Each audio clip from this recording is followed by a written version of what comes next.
야곱의 가정에서 선지자적 직분을 받았던 요셉은 자신이 꾼 꿈, 실제로는 하나님의 계시를 있는 그대로 형제들에게 전했을 뿐이지만 형제들은 그 요셉이 가졌던 그 채색 옷을 입고 형제들을 치리하고 권징하던 그 직분을 시기하였고, 또 하나님이 주셨던 그 계시를 시기하여 질투하여 미디안 상인에게 팔아버리게 되었습니다.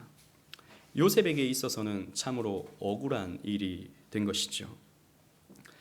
형제들을 권징하고 치리해야 할 특별한 자리에 있던 요셉은 특별한 잘못도 없이, 특별한 허물도 없이 한순간 형제들에게 인신매매를 당하게 되어 종의 신세, 노예의 신세가 되어버리고 만 것입니다. 우리 1절 말씀을 다 같이 한번 읽어보도록 하겠습니다. 시작.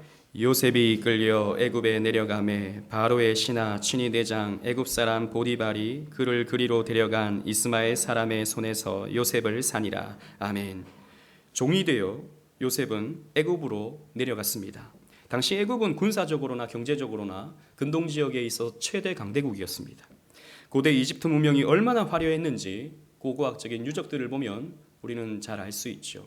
저 화려했던 피라미드, 그리고 저 스핑크스들을 보면 그 시대의 애굽의 위용이 얼마나 강했던가, 얼마나 찬란했던가를 우리는 알 수 있습니다.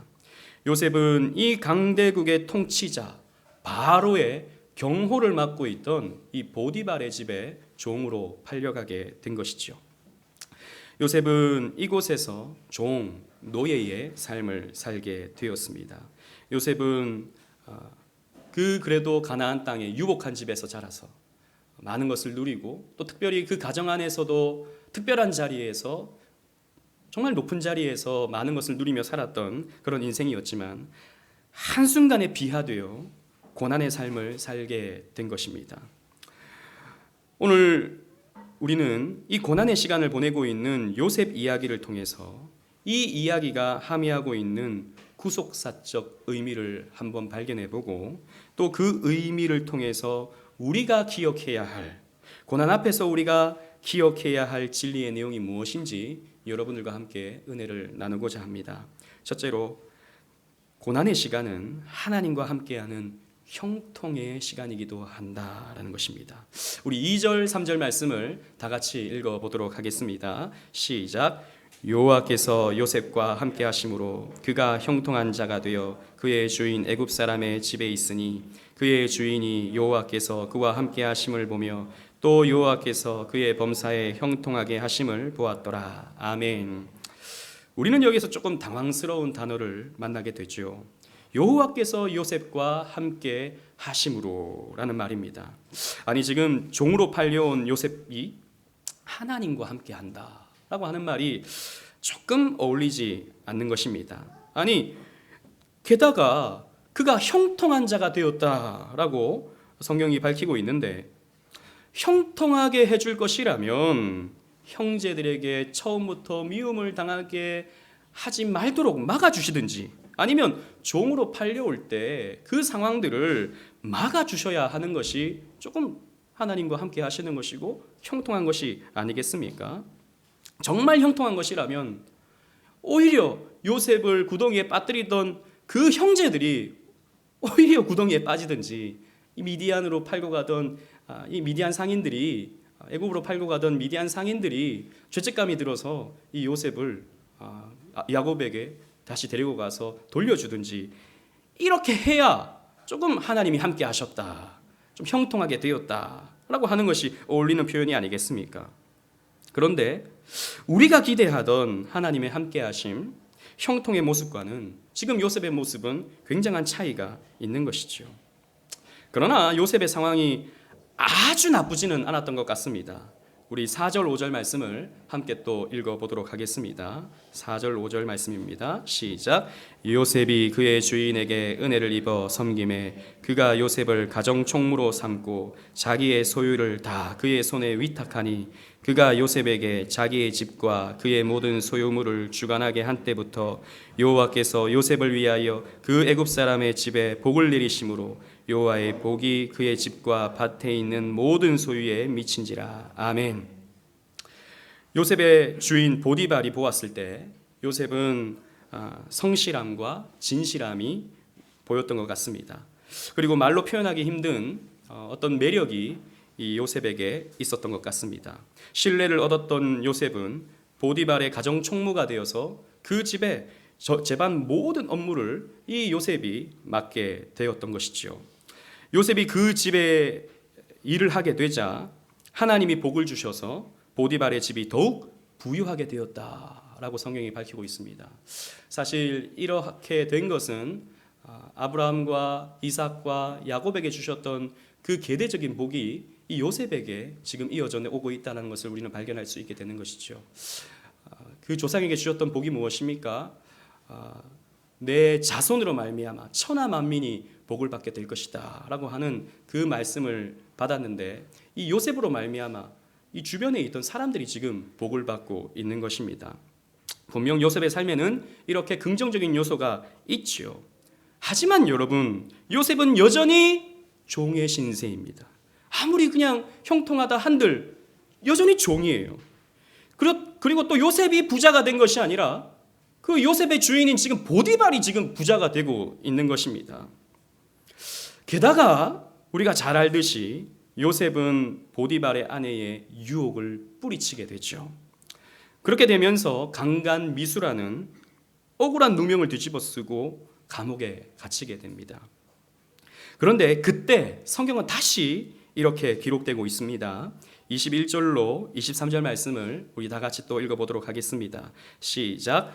여호와께서 요셉과 함께 하시고 그에게 인자를 더하사 간수장에게 은혜를 받게 하시매 간수장이 옥중 죄수를 다 요셉의 손에 맡김으로 그 재반 사물을 요셉이 처리하고 간수장은 그의 손에 맡긴 것을 무엇이든지 살펴보지 아니하였으니 이는 여호와께서 요셉과 함께 하심이라.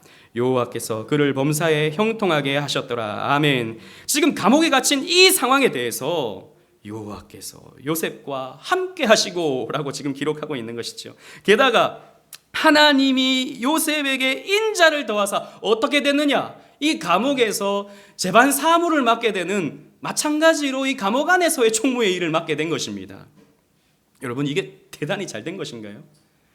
죄수 중에 죄수를 관리하는 죄수 중의 대장, 이게 대단히 형통하게 된 일인 것입니까? 그런데 성경은 또다시 여호와께서 그를 범사에 형통하게 하셨더라라고 기록하고 있는 것이죠. 아니, 형통하게 하실 거면 무죄를 소명받아서 감옥에 나오게 되어야 되는 것이 아니겠습니까? 죄수 중에 총무 비슷한 것이 된 이것이 그리 대단히 형통한 일이 되겠습니까? 그런데 두 번이나 강조해서 하나님이 요셉과 함께 하시고 그리고 하나님이 요셉을 형통하게 하사라고 하는 말이 왜 두 번이나 연거푸 나오는 것이겠습니까? 우리는 여기에서 우리의 생각의 전환이 필요합니다. 성경에서 말하는 하나님의 함께 하심과 형통이라는 것은 우리가 생각하는 그런 형통이 아니라는 것이죠. 우리는 하나님이 함께 하시고 형통케 하시면 우리는 일이 술술 풀려야 한다고 생각합니다. 아팠던 몸이 고쳐지고 자녀들은 좋은 대학에 들어가고 좋은 곳에 취직을 하고 지금 내가 하는 사업이 잘 되어 확장도 하고 매출도 많아져야 내 삶이 형통하다라고 우리는 생각한다는 것이죠. 그런데 성경이 말하는 하나님의 함께하심, 성경이 말하는 형통은 그러한 차원의 것이 아니다라는 것입니다. 형통이라는 말이 참으로 재미있습니다. 히브리어로 형통에 해당하는 이 말은 찰라흐라는 말인데요. 이 말은 번성하다라는 뜻도 있지만 앞으로 나아가다라고 하는 뜻도 있어요. 그런데 그냥 나아가는 게 아니라 돌진하며 나아가다라고 하는 그런 뜻이 이 형통, 찰라흐가 담고 있는 의미입니다. 어려움 속에도 주저하지 않고 하나님이 나와 함께 하신다는 믿음으로 앞으로 나아가는 것, 이것이 성경이 말하고 있는 참된 형통의 의미라는 것이죠. 그래서 오늘 본문을 통해서 알 수 있는 것은 진정한 하나님의 함께하심은, 진정한 형통이라는 것은 어려움 속에서도 낙심하지 아니하고 꿋꿋하게 오늘 내게 주어진 삶을 살아내는 것, 주저하지 아니하고 낙심하지 아니하고 우울해하지 아니하고 오늘의 삶을 힘껏 살아내는 것, 이것이 성경에서 말하는 하나님의 함께하심으로 얻을 수 있는 형통이다라는 것입니다. 요셉을 보십시오. 팔려 종이 되었어도 자신의 신세를 한탄하는 모습이 나오지 않습니다. 강간 미수라는 누명을 뒤집어 쓰고서도, 감옥에 갇혀서도 좌절하거나 낙심해하지 않습니다. 하나님, 제가 잘못한 게 뭐가 있어요? 누구보다도 신앙생활을 잘했는데, 누구보다도 순교를 했는데, 누구보다도 사명 감당 잘했는데 하필이면 하나님 왜 나한테 이렇게 대하십니까? 라고 말 한번 할 만한데 그런 말이 전혀 성경에 나타나지 않는 것이죠. 원망하지도 않습니다. 그저 주어진 하루를 살아갑니다. 그냥 살아가는 것이 아니라 성실하게 살아가는 것이죠. 진실하게 살아가는 것이죠. 그렇게 살다 보니 보디발의 눈에 띄게 된 것이고, 그렇게 살다 보니 간수장의 눈에 띄게 되어서 가정 총무를 맡게 되고 이 죄수 중에 대표로 삼아서 재반 사무를 맡기게 되었던 것이죠. 이게 성경에서 말하는 요셉의 형통인 것입니다. 그러면 요셉 편에서 이렇게 할 수 있었던 이유는 무엇이었겠습니까? 우리는 시편에서 그 의미를 발견할 수 있습니다. 시편 105편 17절로 19절 말씀 우리 주보에 있는데요. 다 같이 읽어보도록 하겠습니다. 시작. 그가 한 사람을 앞서 보내셨으며 요셉이 종으로 팔렸도다. 그의 발은 착고를 차고 그의 몸은 쇠사슬에 매였으니 곧 여호와의 말씀이 응할 때까지라. 그의 말씀이 그를 단련하였도다. 아멘. 시편의 기자는 그가 매여 있을 때 하나님의 말씀이 임했고 그 말씀이 그를 단련시켰다라고 우리에게 가르쳐주고 있습니다. 즉 요셉은요, 종으로 팔려갈 때에도, 종으로 살아갈 때에도, 죄수로 감옥에 갇혀 있을 때에도 하나님이 주시는 말씀에 귀를 기울였고 그 말씀으로 그는 더욱 단련되어졌던 것이었죠. 어떤 말씀을 주셨는지 우리는 구체적으로는 알 수 없지만 분명히 요셉은 하나님 말씀으로 위로를 받았을 것이고 그 고난을 이길 수 있는 힘을 얻었던 것입니다. 요셉 이후로 약 2000년 뒤에도 비슷한 상황을 맞이하면서 하나님의 함께하심을 믿는 또 한 분이 계셨습니다. 그분은 바로 우리 주 예수 그리스도셨습니다. 한평생 고난을 살아오신 예수님께서 고난의 절정인 십자가를 앞에 두고 이렇게 말씀하셨던 것이죠. 요한복음 16장 32절 주보에 있는 말씀 다 같이 읽어보겠습니다. 시작. 보라, 너희가 다 각각 제 곳으로 흩어지고 나를 혼자 둘 때가 오나니 벌써 왔도다. 그러나 내가 혼자 있는 것이 아니라 아버지께서 나와 함께 계시느니라. 아멘. 예수님은 그 십자가를 지시면서 제자들에게 너희가 다 나를 떠나게 될 것이다. 너희가 다 나를 배반하고 떠나게 될 것인데 그렇다고 해서 내가 혼자 있는 것이 아니다. 아버지께서 나와 함께 하신다라고 말씀하셨어요. 그래서 예수님은 그 고난의 십자가를, 그 힘겨운 십자가를, 그 저주스러운 십자가를 거뿐하게 감당하시고 기꺼이 그 십자가를 지셨던 것이지요. 예수님은 그 무거운 십자가를 지시면서도 하나님이 나와 함께 하신다라고 하는 그 마음으로 고난을 이겨낼 수 있었던 것입니다. 여러분 마찬가지입니다. 오늘 고난을 당하는 저와 여러분들의 삶, 또 앞으로 찾아오는 그런 고난 앞에서도 하나님이 우리와 함께 하신다라고 하는 그 사실을 우리는 잊지 말아야 합니다. 하나님이 우리에게 말씀 주실 때, 하나님이 다가오셔서 우리를 깨닫게 해주실 때 우리는 그 고난을 거뜬히 이겨내고 앞으로 나아갈 수 있는 힘을 공급받아 진정한 형통을 누릴 수 있게 되는 사람들이 바로 저와 여러분들이라는 사실을 꼭 기억하시기를 바랍니다. 그리고 고난의 이 시간은 하나님 앞에서 치르는 시험의 시간이기도 했습니다. 우리 7절로 9절 말씀을 다 같이 읽어보도록 하겠습니다. 시작. 그 후에 그의 주인의 아내가 요셉에게 눈짓하다가 동침하기를 청하니 요셉이 거절하며 자기 주인의 아내에게 이르되 내 주인이 집안의 모든 소유를 간섭하지 아니하고 다 내 손에 위탁하였으니 이 집에는 나보다 큰 이가 없으며 주인이 아무것도 내게 금하지 아니하였어도 금한 것은 당신뿐이니 당신은 그의 아내임이라. 그런즉 내가 어찌 이 큰 악을 행하여 하나님께 죄를 지으리이까. 아멘. 우리가 잘 알듯이 보디발의 아내는 요셉을 유혹했습니다. 아이들이 보는 성경 동화나 뮤지컬을 보면 이 보디발의 아내를 부정적인 인물로 그려내기 위해서 조금 요사스럽거나 아니면 뚱뚱하고 못생긴 인물로 이 보디발의 아내를 표현하지만, 여러분 가만히 생각해 보면 바로의 친위대장의 아내였습니다. 바로의 친위대장이면 그때 당시 이 애굽의 그 강대국 애굽의 서열 2위에 해당하는 그런 권력자인데, 그런 권력자의 아내가 그렇게 못생기고 뚱뚱하고 이상한 그런 여자이겠습니까? 아니죠. 그 시대에 가장 매력 있고 가장 아름다운 그런 여인 중에 하나였을 것입니다. 그런데 그런 여자가 지금 요셉에게 눈짓을 보내고 있는 것이지요. 게다가 이 보디발의 아내는 힘이 있었기 때문에 이 아내를 잘만 이용하면 요셉은 나름 자유의 몸이 될 수도 있었을 것이고, 또 어느 정도 이 여인을 잘 이용하기만 하면 세상적으로도 성공할 수 있는 그런 상황이 요셉에게 찾아올 수도 있는 그런 일이었습니다. 또 게다가 이때 요셉의 나이는 10대 후반에서 20대 초반으로 추측되는데, 이때 남자는 가장 혈기왕성하고 성욕이 왕성할 때이죠.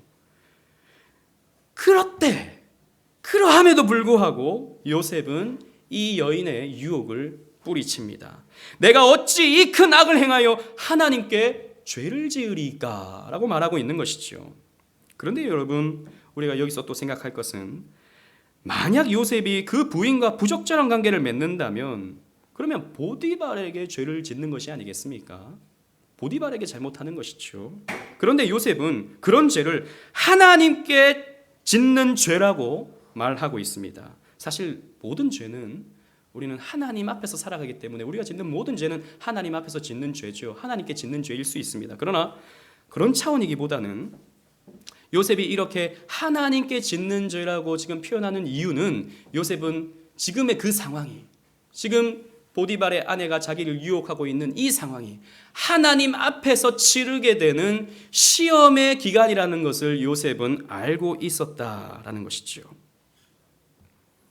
요셉은 항상 하나님이 자신과 함께 하신다는 것을 기억했으며, 그 고난의 기간이 하나님 앞에서 자신의 믿음의 실력을 드러내는, 고백하는, 나타내는 그런 시험의 시간이라는 것을 잘 알고 있었다라는 것이죠. 여러분, 하나님은요, 이렇게 믿는 자들에게, 당신의 백성들에게 이런 시험의 시간들을 허락해 주십니다. 여러분, 하나님이요, 우리에게 시험을 주시는 이유는 하나님이 우리가 순종하는지 순종하지 않는지 알아보시기 위해서, 하나님이 잘 모르시기 때문에 알아보시기 위해서 우리에게 이런 시험의 기간을 주시는 것이 결코 아닙니다. 여러분, 하나님은 전지전능하시죠. 우리가 순종하는지 순종하지 않는지, 우리의 믿음 상태가 어떤지 누구보다도 하나님은 잘 알고 계십니다. 그런데 하나님이 왜 도대체 우리를 시험하시는 것이겠습니까? 그 시험은 하나님을 위한 것이 아니라 저와 여러분들을 위한 것입니다. 무슨 말이냐면, 하나님은 우리의 믿음의 실력이 어떠한지 우리에게 가르쳐 주시는 거예요. 그 시험의 기간을 통해서. 여러분, 우리는요, 시험이 없으면 우리의 믿음의 실력이 드러나지 않아요. 다 감사할 수 있어요.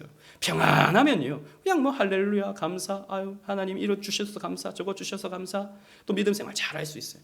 그런데 여러분, 시험이 찾아오면, 위기가 찾아오면, 문제가 찾아오면 우리의 실력이 드러납니다. 고스란히 드러나요. 우리가 어느 정도의 믿음의 상태인지 말입니다. 그래서 하나님은요, 우리의 믿음의 상태를 드러내면서 우리를 겸손하게 하십니다. 우리의 의지로, 우리의 노력으로 구원받을 수 없는 죄인이라는 것을 우리로 하여금 깨닫게 해주시죠. 그래서 우리를 겸손케 하십니다. 겸손케 하실 뿐만 아니라 우리를 회개케 하시죠. 우리의 이 연약함을 발견하게 하심으로 말미암아 하나님 앞에 돌이키고 우리의 문제를 하나님 앞에 내어놓고 회개할 수 있도록 하나님은 우리에게 시험의 기간을 주시는 것입니다. 또 한편으로는 하나님은 이 시험을 통해서 우리의 믿음의 실력을 드러내게 하시고, 이렇게 너는 믿음의 자리에 있으니, 이렇게 너는 용기가 있으니 앞으로 나는 너에게 더 큰 일을 맡기겠다라고 하는 과정 속에서 이런 시험을 우리에게 주시기도 하시는 것이죠. 그래서 지난번 우리가 살폈던 것처럼 아브라함에게도 모리아에서 이삭을 바치라고 하는 시험을 아브라함에게 주셨던 것이죠. 처음에 그렇게 믿음 없이 흔들리고 의심하고 낙심하던 그런 아브라함이었는데 100세가 되어서 또 그 시간이 지나서 하나님께서 모든 일들을 이루어 가시는 것을 눈으로 확인하면서 아브라함의 믿음이 이렇게 성장하여 오고 있다는 것을, 하나님의 열심으로 말미암아 아브라함의 믿음이 성장하고 있다는 것을 아브라함에게 보여주신 것이죠. 마찬가지로 이 요셉은 앞으로 하나님께서 애굽의 총리로 사용하시기 위해서 그 과정 속에서 하나님은 이렇게 요셉에게 시험의 과정을 허락해 주셨던 것입니다. 요셉의 경우는 바로 이런 시험의 과정이었던 것이죠. 요셉은 이런 시험의 자리에서 믿음의 굳건함을 드러냅니다. 우리 10절로 12절 말씀을 다 같이 또 읽어보도록 하겠습니다. 시작. 여인이 날마다 요셉에게 청하였으나 요셉이 듣지 아니하여 동침하지 아니할 뿐더러 함께 있지도 아니하니라. 그러할 때에 요셉이 그의 일을 하러 그 집에 들어갔더니 그 집 사람들은 하나도 거기에 없었더라. 그 여인이 그의 옷을 잡고 이르되 나와 동침하자. 그러나 요셉이 자기의 옷을 그 여인의 손에 버려두고 밖으로 나가매. 아멘. 보디발의 아내는 연거푸 요셉을 유혹했습니다. 참 끈질긴 여자인 것 같아요. 한두 번 했으면 됐지. 그러면 자존심 상해서 남자가 너밖에 없냐 이럴 것도 같은데, 요셉이 얼마나 매력이 있었던지 이 보디발의 아내는 연거푸 요셉을 유혹합니다. 게다가 어느 날 집에 아무도 없을 때 보디발의 아내는 요셉의 옷을 잡고 노골적으로 나와 동침하자라고 하는 이런 유혹을 하게 됩니다. 요셉은 그때 그 옷을 버려두고 도망하게 되죠. 요셉은 이 음란의 시험에 맞서지 않고 피해버렸습니다. 요셉은 이러시면 안 됩니다. 자꾸 이러시면 안 돼요. 이렇게 그 유혹 앞에 저항하거나 이기려고 하지 않았어요. 피해버렸습니다. 여러분, 여기에서 또 우리가 한 가지 기억해야 할 것은 이런 음란의 시험 앞에서 우리의 상책은 도망하는 것입니다. 여러분, 우리는 다 연약한 존재입니다. 특히 이런 음란의 문제에 있어서는 우리는 너무나도 쉽게 넘어질 수 있는 다 연약한 존재입니다. 아닙니다, 목사님. 저는 그래도 제 아내만을 사랑하고 저는 이런 순결함을 지킬 자신이 있습니다. 그래서 어떤 사람이 저를 유혹해와도 저는 넘어지지 않습니다. 그런 사람이 넘어져요. 그런 사람이. 그렇게 교만하면 안 됩니다. 요셉처럼 우리는 그 자리를 피해야 되는 것이죠. 이게 성경에서 가르쳐주고 있는 이런 음란의 유혹으로부터 벗어날 수 있는 상책이고 길인 것입니다. 아무튼 요셉은 피해버렸습니다.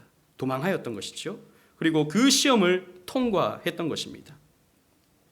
마찬가지로 예수님도 시험을 받으셨죠. 예수님은 자신의 공생의 사역을 시작하시면서 마귀에 이끌려 광야에서 시험을 받으셨습니다. 마귀는 육신의 정욕, 안목의 정욕, 이생의 자랑거리로 예수님을 유혹했지만 예수님은 하나하나 말씀으로 이겨내셨습니다. 첫째 아담이 실패한 그 시험을 둘째 아담이신 예수님은 완벽하게 통과하심으로 당신의 죄 없으심과 당신의 메시아 되심을 증명하셨죠. 히브리서 4장 15절은 이렇게 기록하고 있습니다. 우리 다 같이 한번 읽어보겠습니다. 시작. 우리에게 있는 대제사장은 우리의 연약함을 동정하지 못하실 이가 아니요 모든 일에 우리와 똑같이 시험을 받으신 이로되 죄는 없으시니라. 아멘. 우리의 대제사장 예수 그리스도는 우리의 연약함을 동정하신다는 것이죠. 시험 당했을 때 우리가 얼마나 힘든지, 얼마나 아픈지, 얼마나 고통스러운지 누구보다도 잘 이해하시는 분이 바로 우리 주 예수님이시다라는 것입니다. 왜 아시죠? 어떻게 아시죠? 예수님도 똑같이 시험 받으셨기 때문입니다. 예수님도 저와 여러분들처럼 똑같이 시험을 받으셨어요. 마귀에게 이끌려 시험을 받으셨고 사실 한평생 예수님은 시험 가운데 있으셨습니다. 그러나 예수님은 죄를 짓지 아니했죠. 무죄하셨습니다. 예수님은 이 시험을 통과하고 나서 공생애의 사명을 감당하셨습니다. 요셉은 시험 통과 후에 애굽의 총리가 될 수 있었고 예수님은 시험을 통과하신 후에 온 세상의 왕이 되실 수 있었습니다. 여러분, 여기에서 우리가 또 기억해야 될 것은 시험은 아무에게나 주어지는 것이 아니다라는 것이죠. 하나님은 이 시험 통과한 후에 더 단단해지고 강해진 그 사람을 통해 하나님의 일을 나타내시기를 원하시는데, 그렇게 강해질 수 있는 사람, 그렇게 쓰임받을 수 있는 사람에게 이런 시험을 주신다라는 것이죠.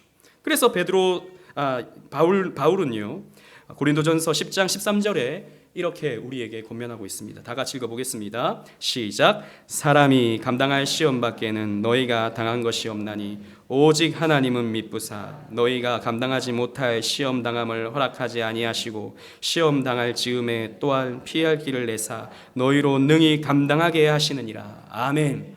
어려움이 찾아올 때, 문제가 찾아올 때 쉽게 타협하고 그 문제를 해결하기 위해서 세상적인 방법을 쓰는 것이 아니라 하나님이 해결해 주시겠지라는 것을 믿고 그 시험을 감당하는 것, 너무 고통스러운 일입니다. 너무 힘든 일입니다. 그런데 하나님이 말씀하시기를 감당할 자에게 이 시험을 주신다라고 말씀하시는 거예요. 여러분, 어떤 문제가 찾아와서 여러분들을 혼란스럽게 만들고 있습니까? 세상적인 욕심이 여러분들에게 찾아와서 내가 이렇게 힘든데 이 방법을 쓰면, 이 세상적인 방법이지만 이 방법을 쓰면 내가 쉽게 이 문제를 해결할 수 있을 것 같은데, 그런데 그것은 하나님께서 기뻐하지 않는 일인 것 같은데 이를 어찌하면 좋은가? 여러분, 걱정하지 마십시오. 두려워하지 마십시오. 진리의 길로 나아가십시오. 진리의 길을 따라가십시오. 그 시험을 하나님께서 이기게 해주시고 감당할 자에게 주신다고 말씀하셨습니다. 그러므로 우리는 감당할 수 있습니다. 이길 수 있다는 것이죠. 그러므로 우리는 이 시험에, 이 고난의 시간을 하나님께서 주시는 시험의 기간으로 믿고 그 시험을 이겨내야 한다라는 것이죠. 사랑하는 오직 은혜 교회 성도 여러분, 오늘 여러분들에게 이 고난의 시간이 주어져 있지는 않습니까? 물질 문제, 건강 문제, 가족 문제, 또 주변 사람들과의 갈등 문제, 또 여러 가지 문제들로 인해 밤잠을 설치고 가슴을 졸이는 그런 상황이 혹시 여러분들의 삶 속에서 일어나고 있지는 않습니까? 요셉처럼 특별히 잘못이 없는데도 불구하고 억울한 누명을 쓰게 되고 내가 쌓아놓았던 것들이 한순간에 그냥 무너져 내리는 것 같은 그런 상황을 맞이하는 분이 혹시 이 자리에 계십니까?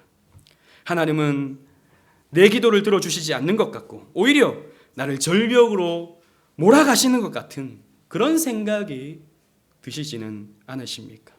만일 그런 일이 여러분들에게 일어나고 있다면, 또 혹 앞으로 그런 일이 여러분들에게 일어난다면 그때가 바로 여러분들의 믿음을 나타낼, 여러분들의 믿음을 하나님 앞에 내보일 그런 기회이고 때라는 것을 기억하시기를 바랍니다. 그때 하나님이 여러분들과 함께 하신다는 것을 꼭 믿으시기를 바랍니다. 하나님은 여러분들을 떠나지 아니하시며 여러분들 옆에서 여러분들을 응원하고 계신다는 것을 기억하시기를 바랍니다. 요셉의 그 종으로 팔려가는 상황 속에서, 그 유혹을 받는 상황 속에서 하나님은 멀찌감치 쳐다보시면서, 저 하늘 위에서 쳐다보시면서 이놈이 어떻게 하나라고 보시는 분이 아니십니다.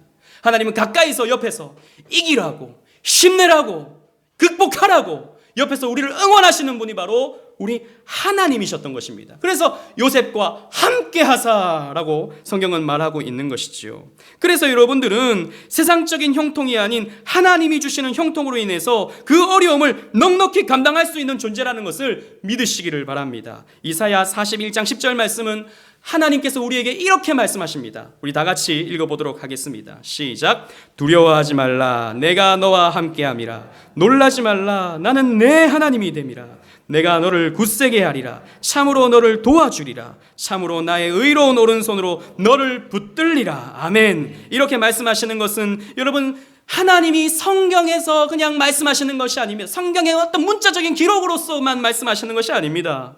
이 하나님은 구약 옛날 옛적의 그런 하나님만이 아닙니다. 여러분, 이 하나님은 오늘도 살아계시고 오늘도 내 옆에서 역사하시는 살아계신 하나님, 나와 여러분들의 하나님이신 것이지요. 하나님은 그 고난의 시간들을 통해서 여러분들을 단련시키시고 훈련시키셔서 더 성숙한 하나님의 백성으로 여러분들을 만들어 가시는 것입니다. 그러므로 여러분들 하나님 앞에 여러분들의 앞길을 맡기고 우리는 그냥 살아가는 것입니다. 뭐 잘 되든 안 되든 그냥 살아가는 것이죠.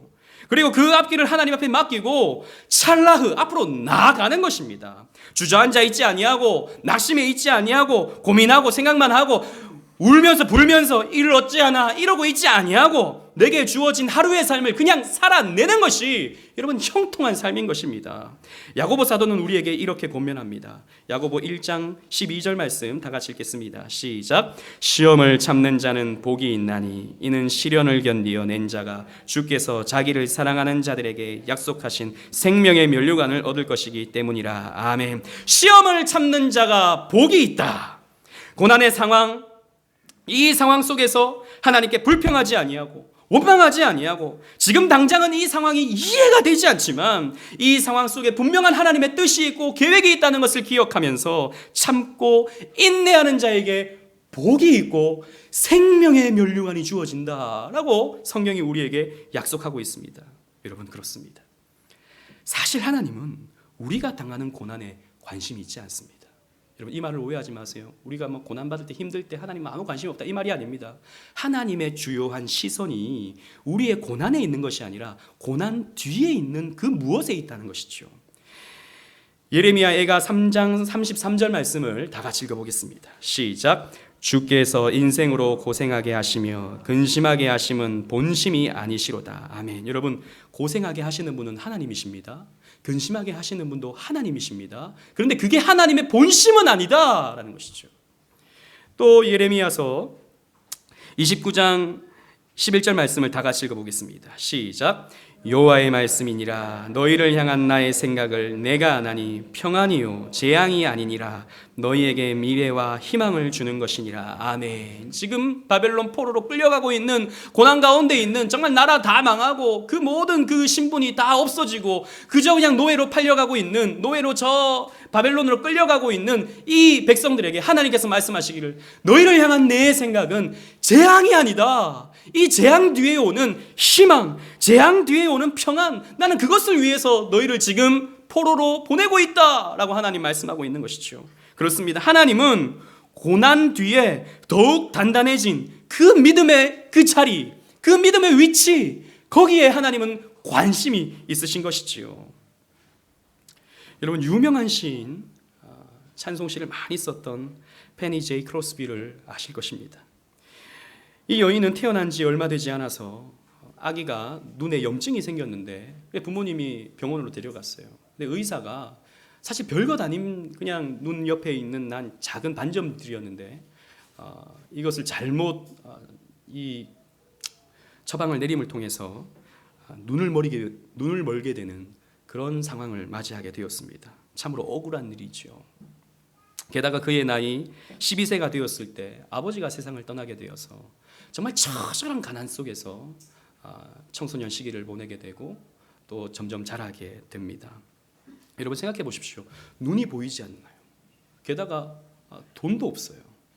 먹을 것이 없어서, 살아갈 희망이 없어서 사실 낙심하기 너무나도 낙심할 수밖에 없는 그런 상황이 될 수밖에 없는 그런 여인이었음에도 불구하고, 하지만 그녀는 낙심하지 않았습니다. 주어진 삶에 최선을 다하면서 살았어요. 그래서 그녀는 자기가 졸업한 맹인학교의 교사가 되어서 영문법과 수사학과 또 라틴어를 가르치는 교사로서 쓰임을 받게 됩니다. 게다가 그녀는 아름다운 찬송시로 많은 사람들에게 감동을 주기도 했죠.